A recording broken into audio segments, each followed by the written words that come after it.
Technically speaking, this little spin-off of the Marvel Zombie saga begins in Prelude to Deadpool Corps, 5 issues that give the backstories of the individual members of this little corps, each of which come from a different parallel universe.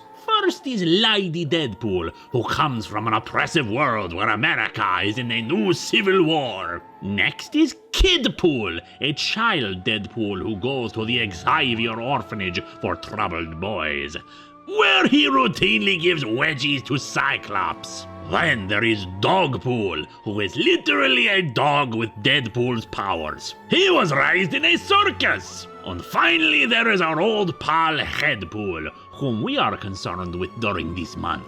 History did not end up repeating itself this time around, and instead Headpool did not end up in the Savage Land, but was taken by a boat to a mad scientist on an island. While the scientist has not been successful in all his endeavors, he was able to create a beanie copter hat that can make its wearer fly, and is controlled by brine waves. And how convenient then that it ends up right with the head who needs it the most. So what's the deal with this story? Why are all these Deadpools gathered together by the merc with a mouth we know and love? A cosmic being called the Contemplator has detected a threat to the multiverse and has figured that a team of Deadpools is in fact the best solution to this threat. You know how people say method in their madness? Well, with Deadpool, madness is their method. The enemy they fight is a cosmic horror, a being that devours consciousness in the same way Galactus devours worlds. Lady Deadpool calls it Frank. The actual name is the Awareness though, and it has already absorbed 1,000,000 worlds into its collective consciousness. But there is true horror already in this book, as you can see.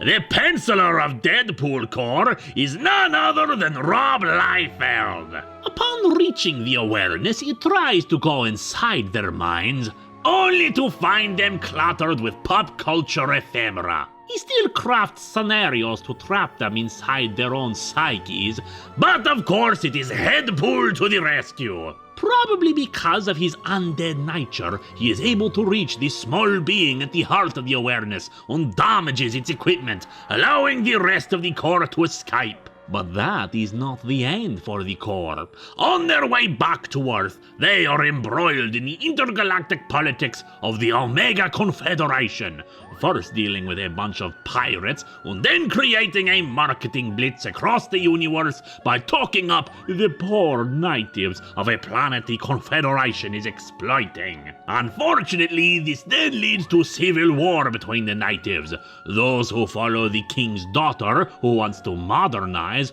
and the king who wants to preserve their way of life. I don't really care about all that myself since there is a distinct lack of zombies in the storyline, but it does result in the Deadpool Corps being split on which side they have allegiance to. Or did it? Well, the mercenary lifestyle is that. All money, no morals. Most of the time, anyway. Unfortunately, their intergalactic antics finally get back to the Contemplator and his other cosmic associates, and they decide that the Deadpool Corps is too chaotic for its own good and send everyone home to their own universes, including Headpool. But while that brings an end to the story of the zombie head of Deadpool, don't worry, my children. For while we have seen the end of that chapter, it's time for us to finally catch back up with some old friends of ours.